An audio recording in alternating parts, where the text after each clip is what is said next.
The sun was blazing over Lagos that afternoon, the kind of heat that made the air feel thick and heavy.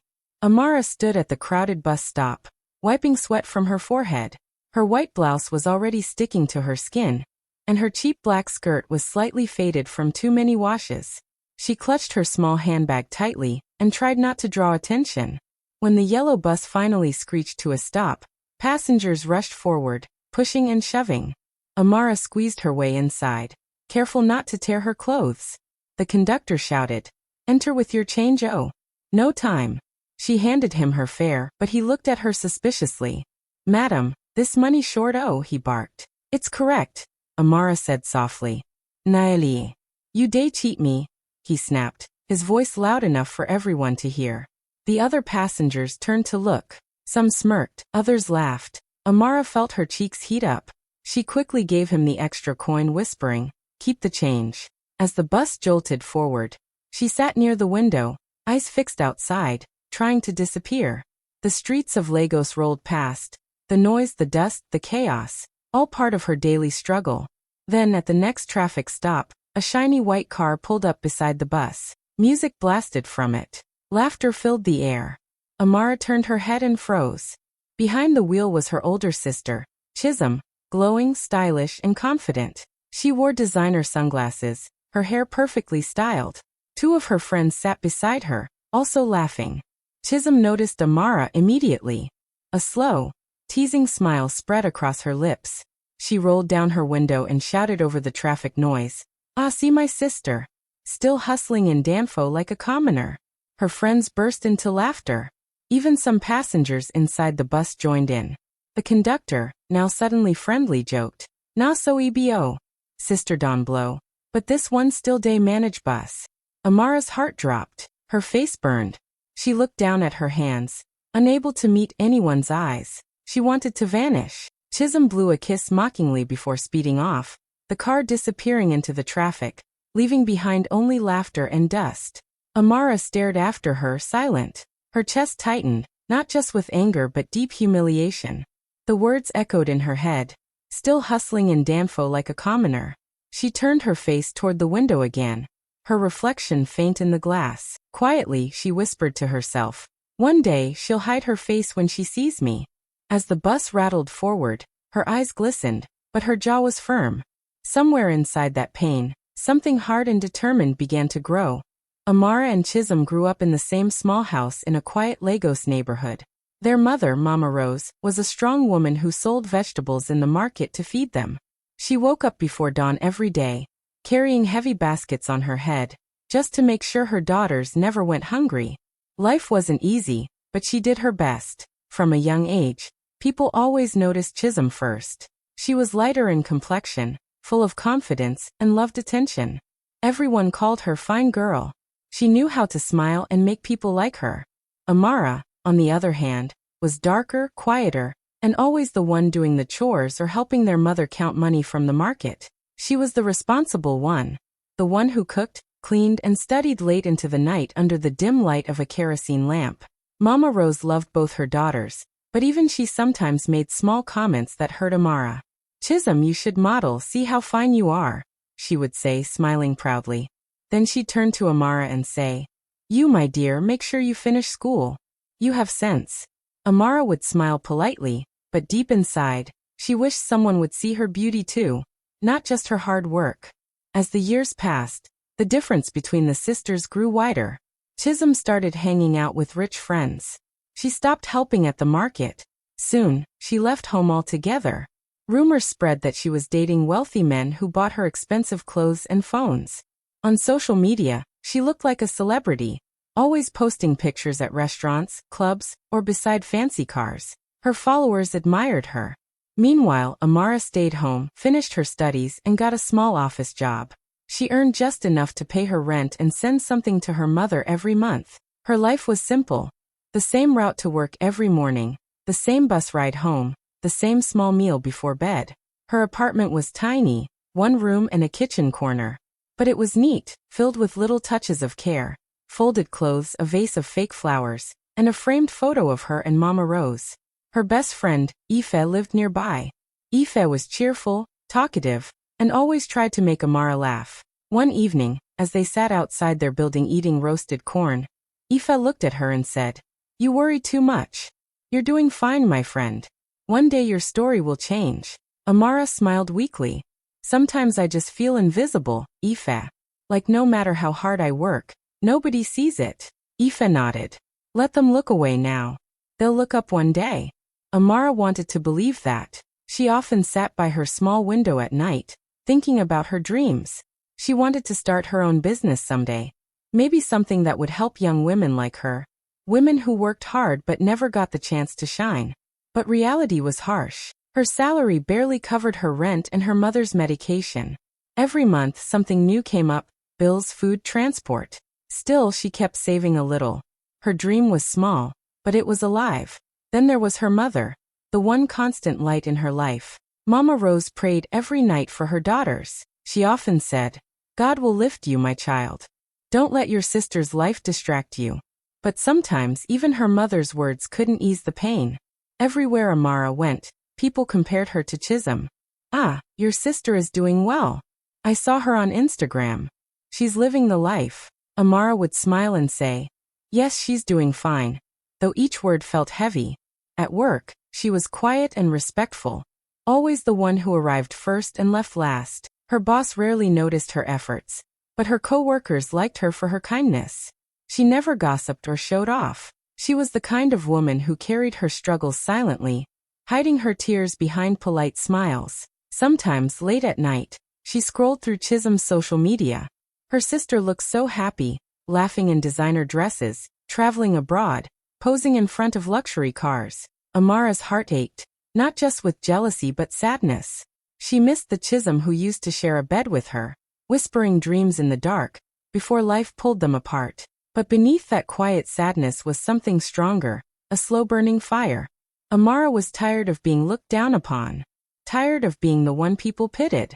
She didn't know how or when, but she promised herself that one day, she would rise, not to show off but to prove that dignity and hard work still meant something. And that promise, deep in her heart, would soon be tested in ways she could never imagine. Amara sat at her desk that Friday morning, typing quietly while the office buzzed with tension. Her manager had called for a sudden meeting, and everyone could feel that something was wrong. When he finally spoke, his voice was flat. "The company is downsizing," he said. "We've had to make some difficult decisions. Some of you will be affected." Amara's heart pounded. She had worked here for 3 years, always on time, always polite. She clutched her pen tightly as the manager began calling names. One by one, people stood up, collected their letters, and walked out silently. Then she heard her name. Amara Okafor. The words hit her like a blow. She stood slowly, trying to keep her face calm as her co-workers avoided her eyes. The manager handed her the envelope. "We appreciate your service," he said, but his tone was distant. By the time Amara stepped outside, the sun felt hotter than usual. She sat on a bench nearby, staring at the letter in her hand. Termination due to restructuring. That was it. No warning, no backup plan. Her mind spun. Rent was due soon. Her mother's medication needed refilling.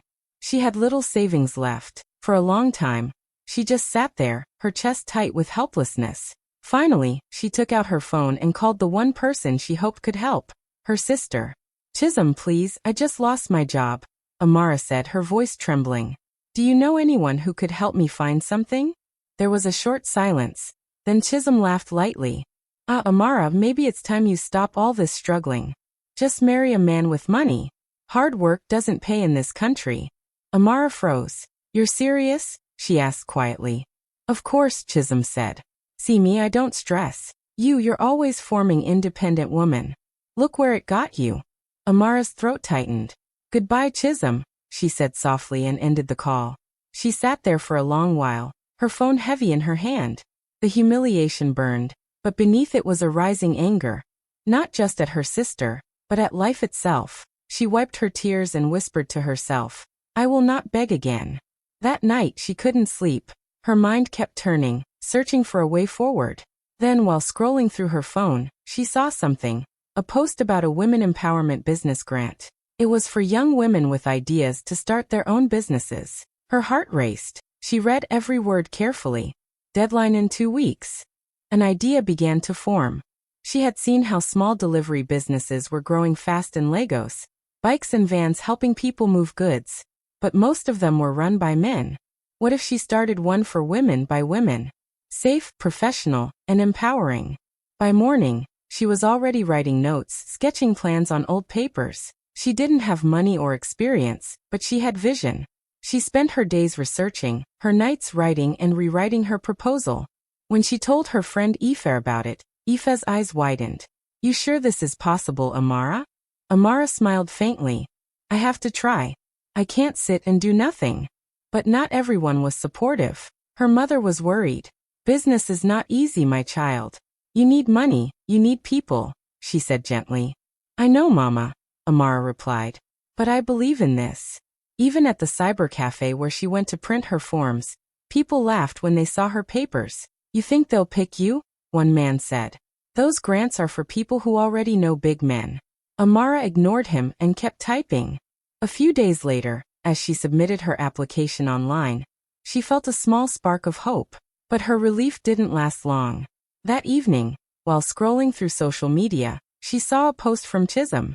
It read, "Some people don't know their class, applying for things they'll never get. Stay in your lane, my dear." There was a photo attached, a fancy selfie of Chisholm, smiling with her expensive handbag. Amara didn't need anyone to tell her the post was about her. Her chest ached, but she didn't cry this time. Instead, she stared at the screen for a long time, then whispered to herself, "I'll show her." Not with words, with results. From that night on, she worked even harder. She borrowed a friend's laptop to improve her proposal. She went to internet cafes to learn about presentation tips. She prayed before sleeping every night, asking God to give her one chance, just one, to change her story. And though the world still doubted her, Amara had already made up her mind. She would fight. She would rise. And one day, her sister would see her, not as the poor, struggling Amara, but as the woman who refused to give up. Amara hustled harder than she ever had in her life. Days passed when she barely ate. Nights went by without sleep.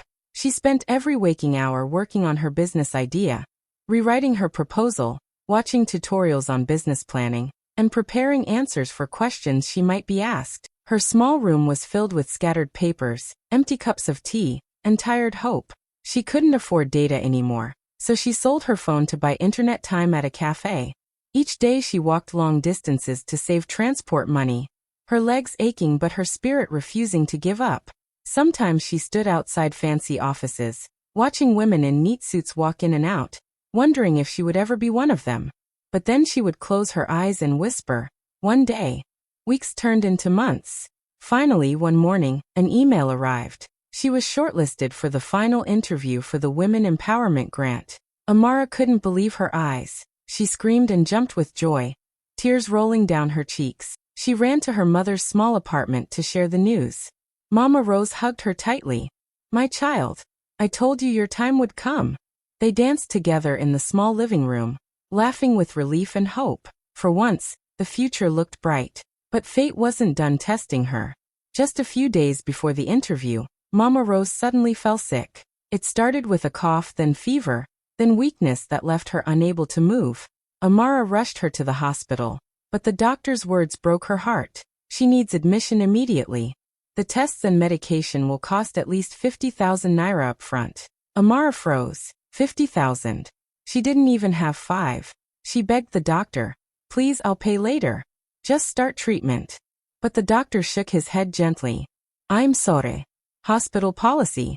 Amara stepped outside, holding her mother's hand tightly. Tears filled her eyes. She had worked so hard, fought so much. And now, just when she was close to her breakthrough, this happened. Desperate, she called Chisholm. Her hands trembled as the phone rang. "Hello." Chisholm answered, her voice calm and distant. "Chisholm, please, Mama is in the hospital. They need money before they start treatment. I'll pay you back, I promise." Before she could finish, Chisholm sighed. "Amara, you again with your problems? You think money grows on trees? Please, she's really sick," Amara begged, her voice breaking. "You're her daughter too." Chisholm's tone turned cold. "You know your problem? You're too proud.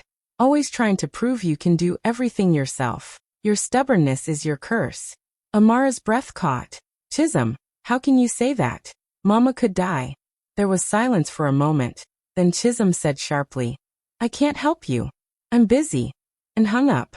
Amara stood there, frozen, her phone slipping from her hand. Her chest hurt like something was breaking inside.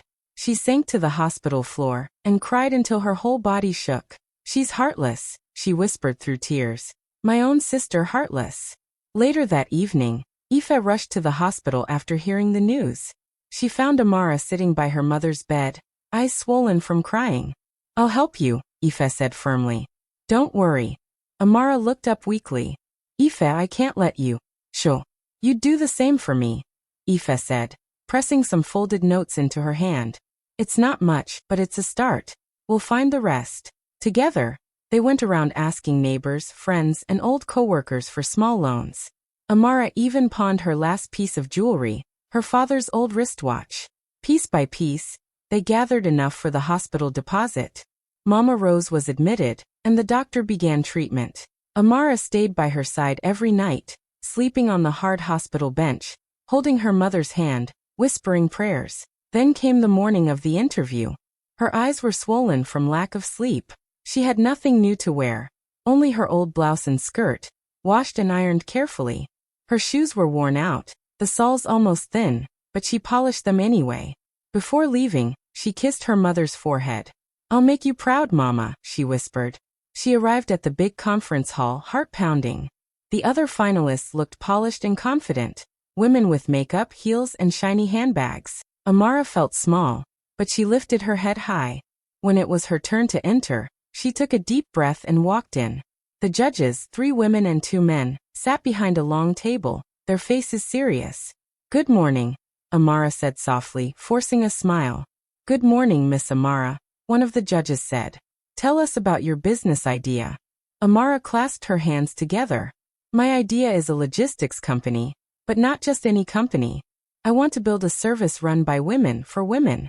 There are so many women in this city who need safe, reliable delivery jobs, and so many customers who want trustworthy service. I want to give them that chance, to build something with dignity. Her voice trembled at first, but soon her passion took over. She spoke from her heart, about how she understood struggle, how she believed women could do great things if given a chance.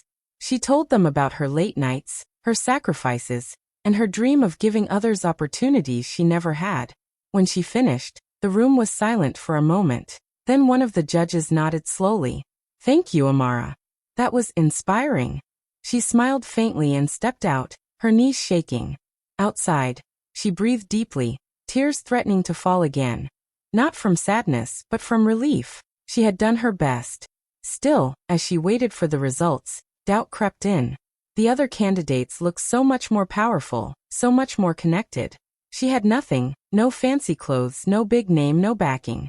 But deep down, she also knew something had changed. She had faced hunger, humiliation, and heartbreak, and she was still standing. Whatever happened next, Amara had already won something bigger than money.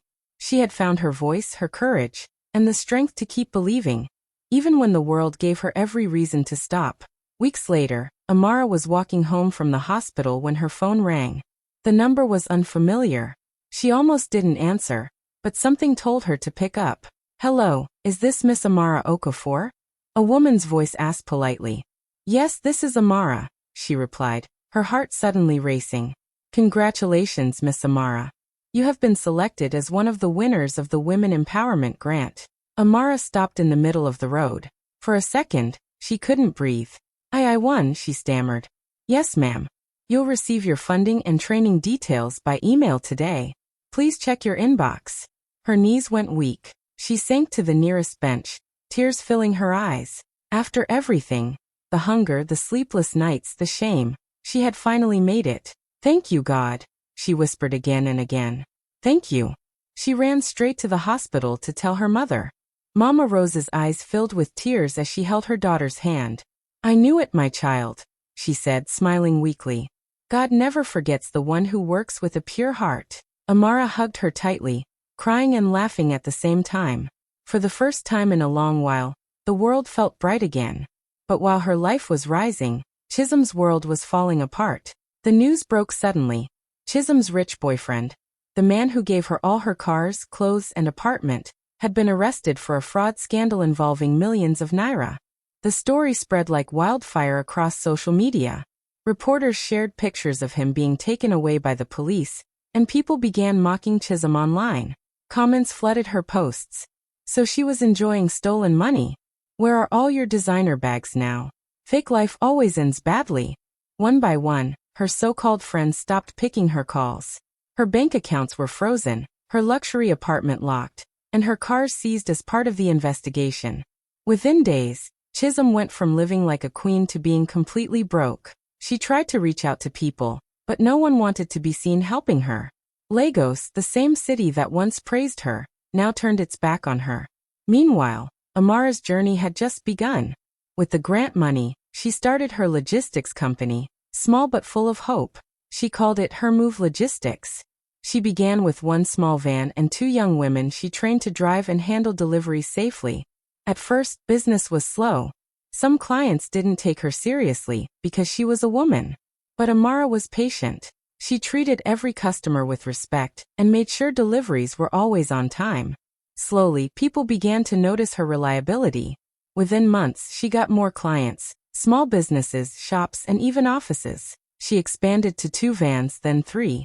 She gave jobs to other hardworking women who needed a chance. Women just like her who had been overlooked and underestimated. Every evening, Amara would stand in front of her small office, a rented space painted in bright blue, and watch her team return from deliveries. Seeing them smile filled her heart with pride. She was finally building something real, something earned with her own hands. One afternoon, after a long day of work, she decided to visit her mother. She got into her car, a simple, clean Toyota, the first car she had ever owned. She smiled as she turned the key, remembering all those times she had to squeeze into crowded buses. Traffic was heavy that day.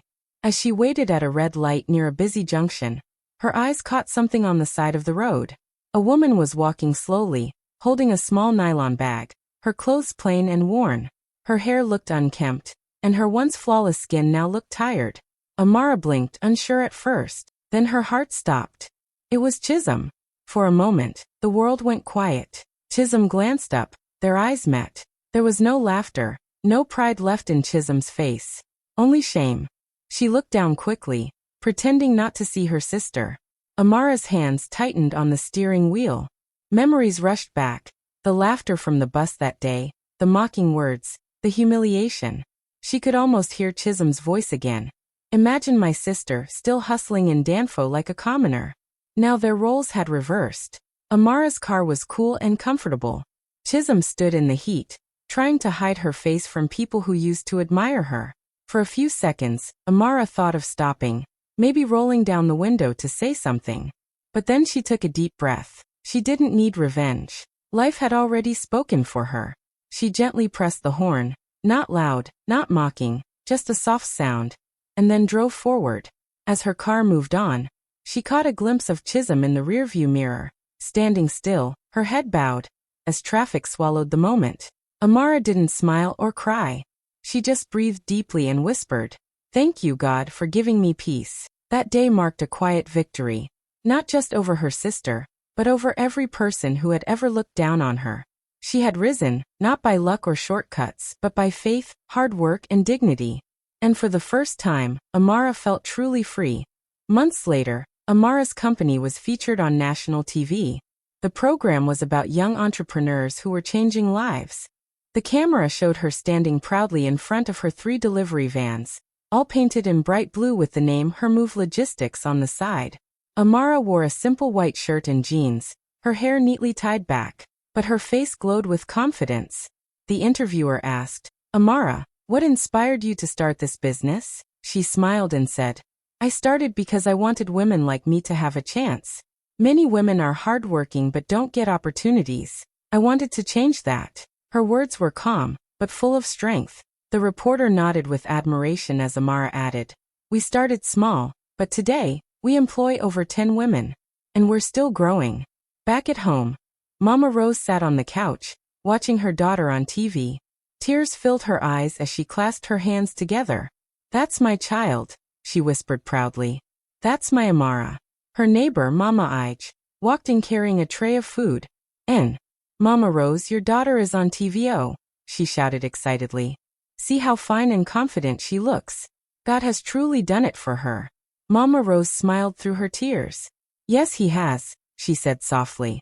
"He truly has." Meanwhile, in a small rented room on the outskirts of town, Chisholm sat in front of a tiny TV, watching the same interview.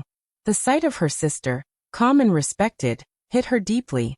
Her eyes grew wet. She remembered the day she mocked Amara in front of everyone, calling her poor and stubborn.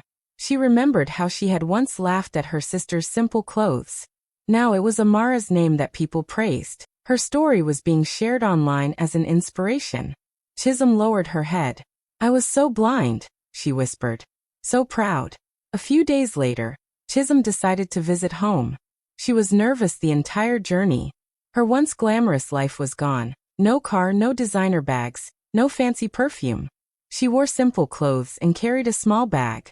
When she arrived, Mama Rose opened the door, surprised. "Chisholm." "Mama," Chisholm said quietly, her eyes filling with tears. Mama Rose's heart softened immediately. She pulled her into a hug. "My child," she said. "You are home." They sat together in silence for a while. Later that evening, Amara came home from work. When she stepped inside and saw her sister, she froze. "Chisholm," she said slowly.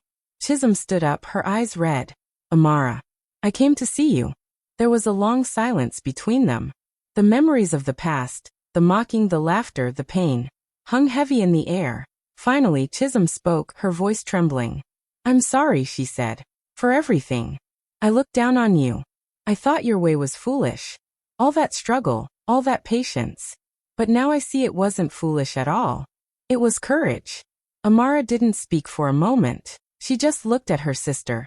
Truly looked. She could see that the pride and arrogance were gone. What stood before her now was a broken but humbled woman. Slowly, Amara stepped closer. "We all make choices, Chisholm," she said softly. "I just chose differently." Chisholm nodded, tears rolling down her cheeks. "You chose right," she whispered. "And I'm proud of you." Amara reached out and hugged her. It was not the warm, joyful hug of the past, but it was real. It was honest. For the first time, there was no jealousy or judgment between them. Only quiet understanding. Mama Rose watched from the corner, her eyes wet but smiling. She whispered, "This is peace. This is what I prayed for." Later that night, the three of them sat together, eating dinner. The food was simple, yam and stew, but it felt like a feast. They laughed softly, shared stories, and for the first time in years, there was no bitterness in the room. As Amara looked around the small house, she realized how far she had come, not just in business, but in spirit. She had built something stronger than success. She had built peace, forgiveness, and dignity. Outside, the night breeze blew gently through the window. Somewhere far away, the sound of traffic echoed, a reminder of the city that had tested and shaped her. Amara smiled quietly to herself and thought, "This is just the beginning." Amara drives again down that same street from the opening scene, but this time, she's not in a crowded bus. She's in her own clean, shiny car, with her mother sitting proudly beside her. The same street that once made her feel small now feels different. She slows down a little, looking out the window. The buses pass by, packed with tired faces, just like hers once was. She smiles faintly. Her mother glances at her. "You've come a long way, my daughter." Amara nods, eyes soft. "Yes, Mama. God has been kind." They stop at a red light, the same traffic point where Chisholm once laughed at her from a car window. Amara remembers that moment clearly. The pain. The shame. The quiet promise she made to herself. Now everything has changed. She's not angry anymore. She just feels peace. Her mother reaches over and squeezes her hand. "I'm proud of you, Amara." Amara smiles. "Thank you, Mama. I just did what I had to do." The light turns green. She presses the accelerator gently. The car glides forward, steady and smooth. As they drive, the sun begins to set, painting the sky orange and gold. The city hums around them, busy, alive, but inside the car, everything feels calm. A gentle voiceover begins. "Life isn't about how fast you rise. It's about how far you go with dignity. Some roads are rough, some are lonely, but if you keep moving, you'll find your light." Amara looks ahead, eyes filled with quiet strength. The camera lingers on her face, peaceful. confident, unbroken. She drives into the glowing sunset, the city fading behind her. The girl who was once mocked now drives with her head high, not out of pride, but peace. Fade out. Hi besties. Thank you so much for watching till the end. If you enjoyed this story, please don't forget to like, comment, and subscribe for more emotional and inspiring stories. See you in the next one. Bye.